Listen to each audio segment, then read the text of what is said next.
Lods, meron tayo dito speaker. Ito na naman, ganito naman yung ating mga speaker. Ang kanyang amplifier ay nasa loob. Ito lang naman ang problema, Lodi, sa mga gantong amplifier. Kung minsan, yung kanyang pyesa ay talagang napapampag pagka kumalabog yung ating speaker. Okay? Ito ngayon, Lodi, bali na ayos na natin to. Ipakita natin mamaya yung ating inayos. Nagpalit tayo ng dalawang transistor nya, which is yung PNP. Okay? Ngayon, Lodi, ang problema na naman nito ay yung crackling, yung kanyang mga potentiometer. Kaya gagawa tayo ng contact cleaner, magdi-DIY tayo para palinisan yung kanyang carbon maski pa, ano? Madali lang naman gumawa ng panglinis, Lodi. Ayan, konting langis lang yan, tsaka thinner. Ayan,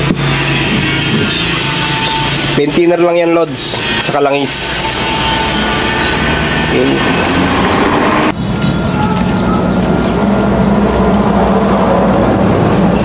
Boss, ipa-tester ka ba dyan?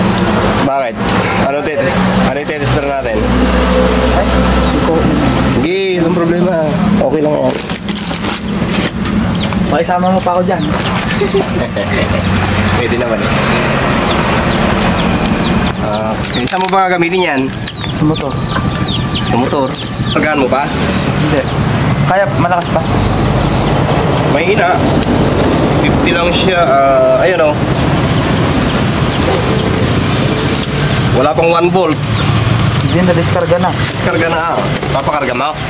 Hindi. Pinesting ko lang. Saan mo gagamitin?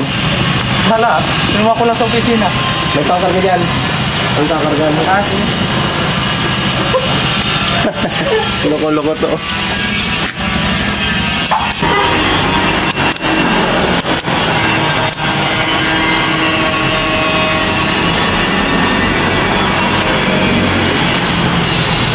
Crackling na kasi yan, Lods, pagka pinalalakasan, gumagaralgal na.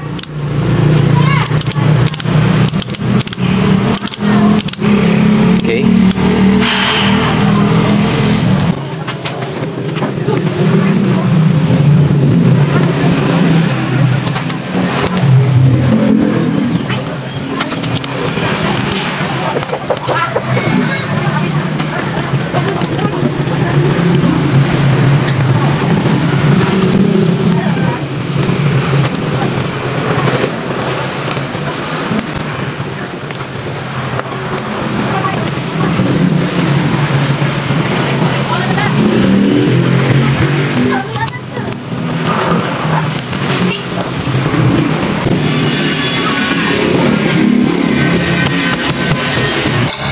Ganyan lang.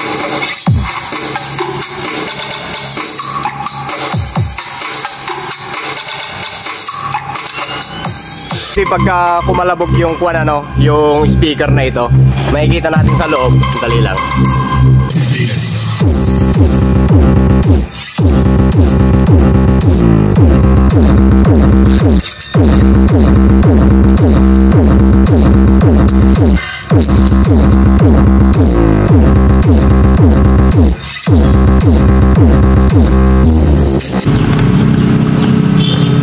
Yung konting hazing, Lodi, ay nanggagaling dito sa kanyang Bluetooth player. Okay?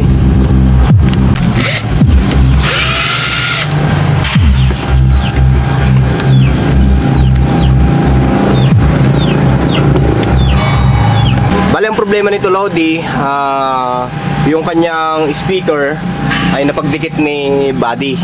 Ayan, napagdikit nila to na umaandar sa gawing ito sa kanyang extension speaker. Nagdikit yung wirings nito, kaya umaandar siya na magkadikit at nasunog yung kanyang mga resistor, which is 0.3 ata, tsaka 3 watts yung kanyang resistor na nasunog. Nagpalit tayo ng 0.25 na resistor, which is 5 watts. Kayang-kaya naman yan, gamit yan sa mga 502, mga ganon. Dalawa yung pinalitan natin, isa dito, ayan, na-cut out na kasi yan eh, o naputol na yung dati. Tapos isa dito, nagkapit na lang tayo dyan sa board. Hindi na kasi papasok yung transistor, which is 1943 yung nireplace natin. Pero ang dating pyesa niya ay A1264. Eto, Lodi. Ito yung dating pyesa niya eh. Yan. Ayan, A1264 ang dati niya. Nireplacean natin ng A1943. Pero okay lang yun, Lods. Kayang-kaya niyang dalhin yan. Mas lalakas pa nga ng konti. Eto, Lods, dalawa yung pinalitan natin. Kaya naman niya eh. Bali PNP yung ipinalit natin. Dahil nga sa ibabalik na natin siya, Lodi, magkakarga na lang ako ng mga pandikit dito para kahit gumalaw-galaw itong mismong board ay hindi naman humiwala itong mga pyesa. Kasi, Lodi, medyo malakas-lakas ng konti din ito eh. Ito may mga hihinangin-hinangin pa dito. Ayan.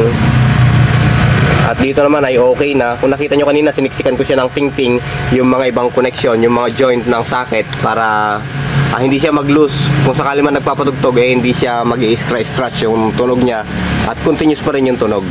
Okay? Ito, Lodi, yung nasira sa kanyang pyesa, bali dalawa. Ayan. Pinalitan na lang natin out of camera na kasi medyo mainit kanina at nirush ko lang din naman. Ipinakita ko na lang din.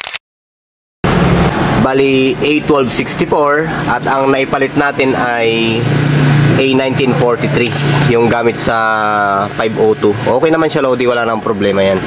Tapos yung kanyang 0.33 na resistor ay pinalitan natin siya ng 0.25 ohms na